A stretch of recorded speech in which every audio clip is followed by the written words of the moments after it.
Sorry guys, I'm not sure what happened there. I cut out for a second, but I am back. So let's finish this section up with an example. And I'm going to make it a little bit more difficult where I'm not going to give it to you in standard form. I'm going to give it to you in expanded form. Now we have to put it into standard form by completing the square. So great practice. We love completing the square. It's a great tool to have. So we need to put into standard form by completing the square.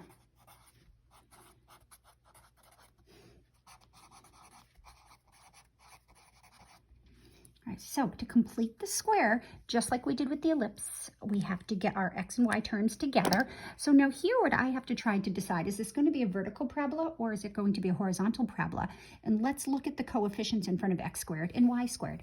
Notice the coefficient in front of x squared is negative. The coefficient in front of y squared is positive. So I'm going to put my y squareds first, and then I'm going to follow by any other y terms. And then I'm going to now do my x's. And I'm going to bring any constants over to the other side. So this is starting the process of completing the square. If this was an ellipse, both the coefficients in front of x squared and y squared would be positive. So it wouldn't matter if we put x's first or y's first, but I'm going to put the y's first here to keep the very first leading term positive. All right, now here, I have to be really super careful because in order to complete the square, the coefficient in front of y has to be 1. So we're going to factor the 4 out. This is going to be y squared minus 6y, and I'm going to leave a little bit of a space. And I'm going to factor out the negative 9. Now be careful here, when you factor out negative 9, this becomes plus 2x in the parentheses, like that. All right, so now what we want to do is find the number that we're going to put in here such that what's inside the parentheses is a perfect square. So for the moment, I'm going to ignore the 4. I'm going to take half of the negative 6 and square it. So half of negative 6 is negative 3. Square that, we get 9. So I'm going to add 9 inside the parentheses here. The magic number that I'm going to add in here, well, again, I'm going to ignore the coefficient out front, take half of 2, which is 1, square it, which is 1. I'm going to add 1.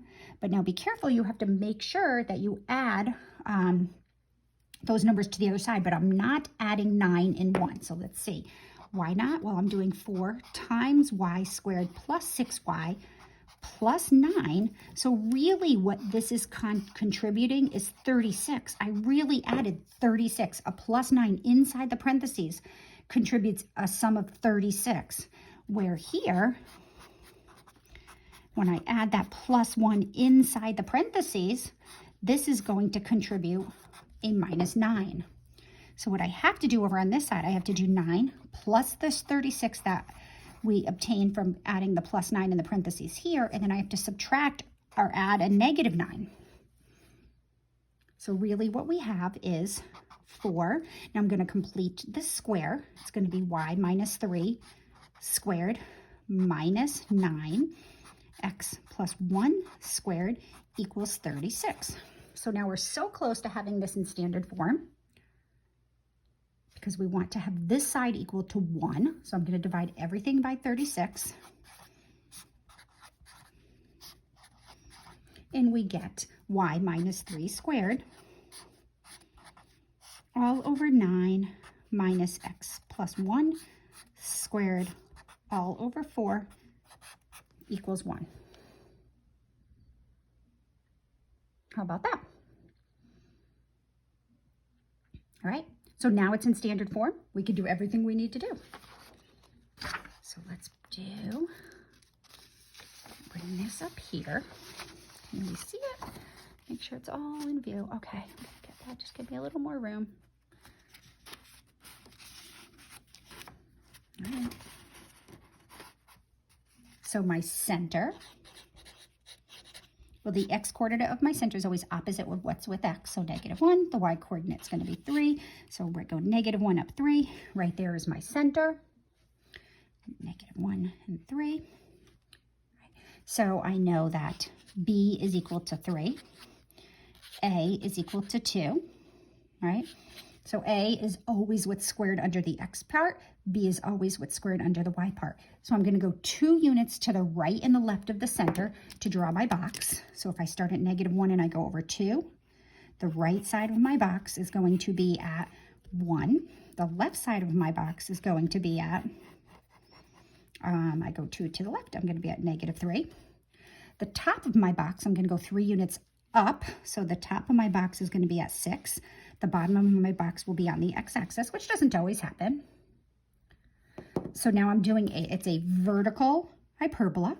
So this is going to be my first vertex. I'm going to go 3 down, and it's going to be my second vertex. So this is the point -1, 6. And that's on the graph. This is the point -1, 0. And it's part of the graph, and that's my first vertex. This is my second vertex. Right. Now if I draw the diagonal lines through the corners of the box, those are going to be my asymptotes. Right, and the slope of this is, well, let me see, we have a 3x2 block, so the slope is 3/2. This slope is -3/2. Right, and I know it's going to open down like this. It's going to go down like this. It's going to go up. Whoops, sorry. It's going to go up like that. And the foci, so the focus is going to be, well, let's see what we can see, what C is. So C squared equals 9 plus 4. So C is positive negative square root of 13. So this is going to be my focus right here. It's going to be 3 plus the square root of 13. So this will be -1, 3 plus the square root of 13 up. And this is going to be down here. It's going to be -1 and 3 minus the square root of 13 down below. That's one focus. It's not on the graph, but it is an important part of a hyperbola. I think we got everything. So from side to side here, it's 2, and that comes from the 4 underneath the X term. From here to the vertex is 3, and to the bottom and top of the box is 3. And that came from what's squared under the Y term. And to determine the distance from the center to the focus, you use C squared equals A squared plus B squared. Woohoo, kids. I think that's it. To do. Read 10.3. Exercises 7 to 59. Every other odd. You know what? The more you do, the better you'll be at it. Use your discretion. I know this is a lot. It is the end of the semester, so do what you can do. I will not make you memorize all the templates for the hyperbolas, so I'll either give you something, a handout, or I don't know. I'm still deciding, so just make sure you read your to-do and follow your directions carefully, okay? Have a great day, kids.